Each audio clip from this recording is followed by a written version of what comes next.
Today I'm going to show you how to make this very cute little cat bookmark. I've got two sizes here. I have a template for this which you can find on my Etsy shop for just €2. It's not just for the cat bookmark, it's also for owls and a kingfisher. Two different sizes for each. I'll show you how to make the small one. It's exactly the same method for the bigger one, you just need thicker wire. So for this small one, I'll just show you how the bookmarks work. Very easy to just slip on and into your book like that. I guess you can put them at the side too if you wish.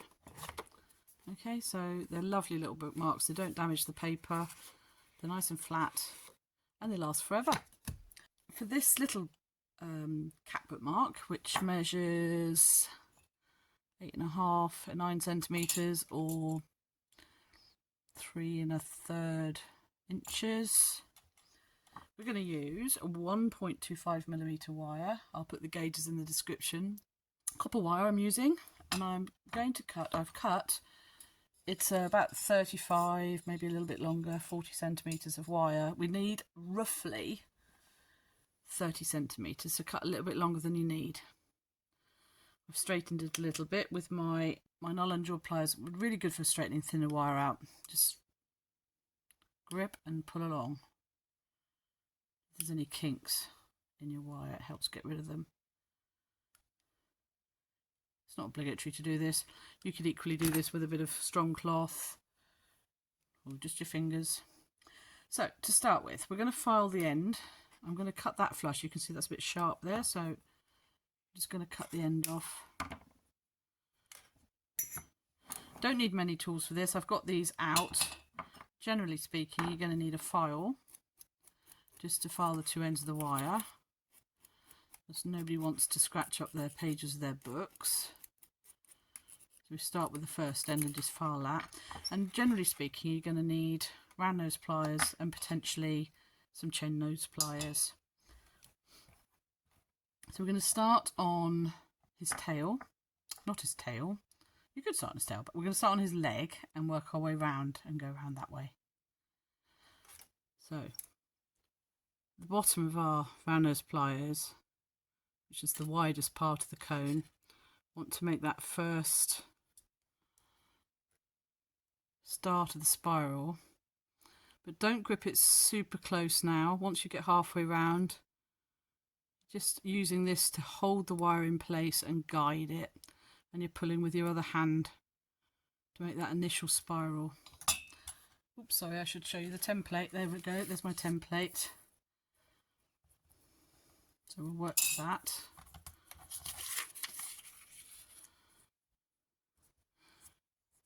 And we're just going to pull that round and just put our finger and thumb where we want to make the first bend for the paw.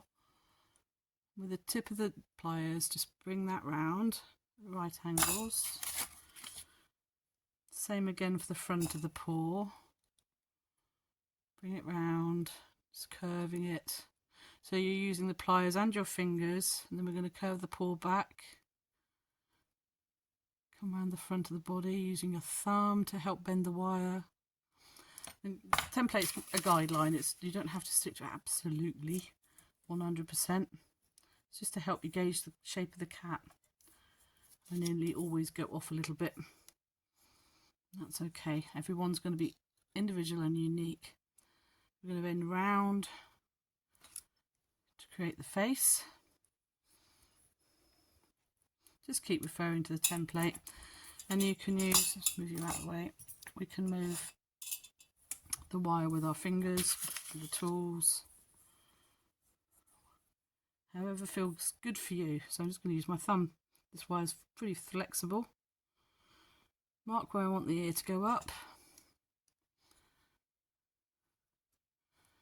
Bend it back down. Now this is where you might need the chain nose pliers just to pinch in that ear tip to make it a bit sharper. Then pull the wire out. The tip of the pliers in there.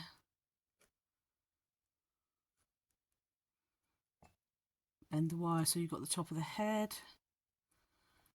Second ear. And then we'll just adjust those ears now because they need to pull out a little bit.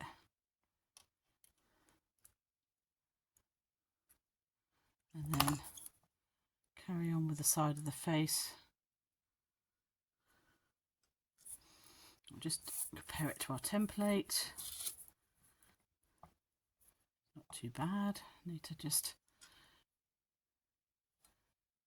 curve that in a little bit more. Line up the neck, use the round nose pliers to make the neck, and then bend around your thumb to make the arch of the back.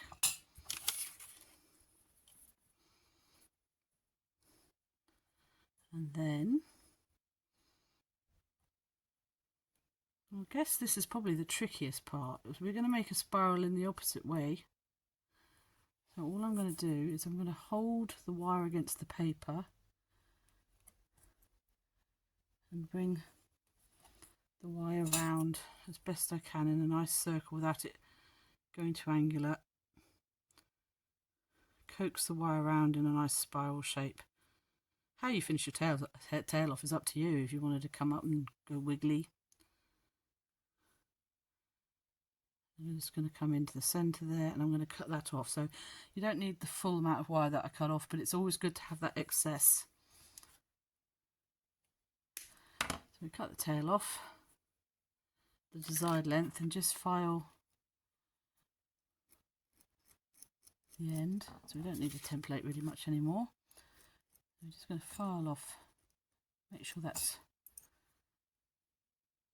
soft to the touch, not scratchy, and squeeze it in. And so we'll do our little adjustments now, get it how we want it to look. I think I'll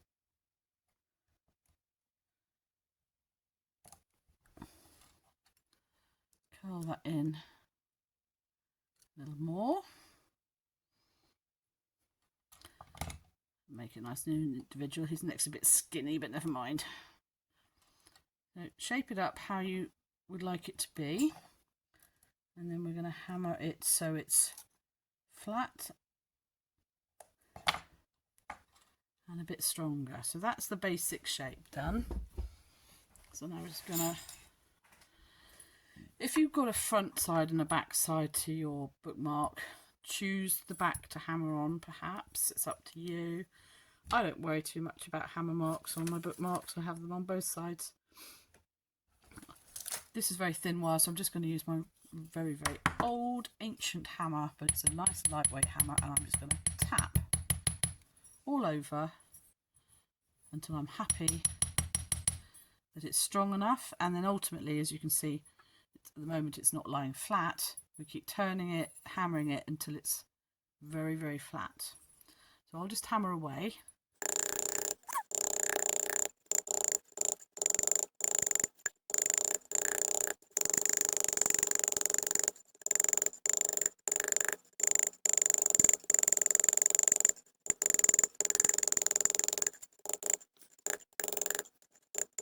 Now you'll see I had it nearly flat and then I hammered a bit more and it started to bend that way. So all you've got to do is turn it over and just tap ever so gently at key points until your bookmark lies flat. And other than that, we're done. We just need to give it a little bit of a rub over with some wire wool, both sides, bring up the shine, remove any hammering marks.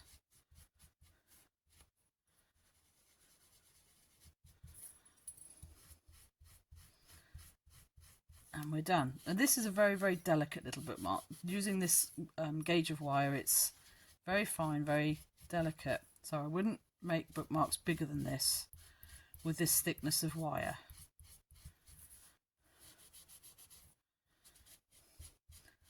But sometimes you don't want a big hefty bookmark. You just want something a little bit more delicate. Now, if you wanted to, you could polish this up with your rotary tool and some polishing compound. But usually I'm happy with that result. And so for the bigger bookmark, a thicker gauge of wire, for the, so I don't know what this would be. This would be probably, if that's 1.25, I suspect this was a 1.5mm wire. That's 2 after being hammered, or 1.9 after being hammered. So I reckon that was a 1.6mm wire that I used. I tend to use electrical wire, so I'm never really 100% sure of its size, gauge wise. Sometimes it's nice and round, sometimes it comes out a bit square. It's the luck of the draw with electrical wire. But there you go, that is how you make your bookmark. So you would just use a thicker wire, exactly the same method for a bigger bookmark. So in the next video I will show you how to make the owl, which has a little addition to it. It has a little bit of wire wrapping, and also then the kingfisher, which also has some wire wrapping. Thank you for watching. I hope you enjoyed watching it, and if you did, please give me a thumbs up, and if you haven't subscribed, please consider subscribing. Thank you for watching.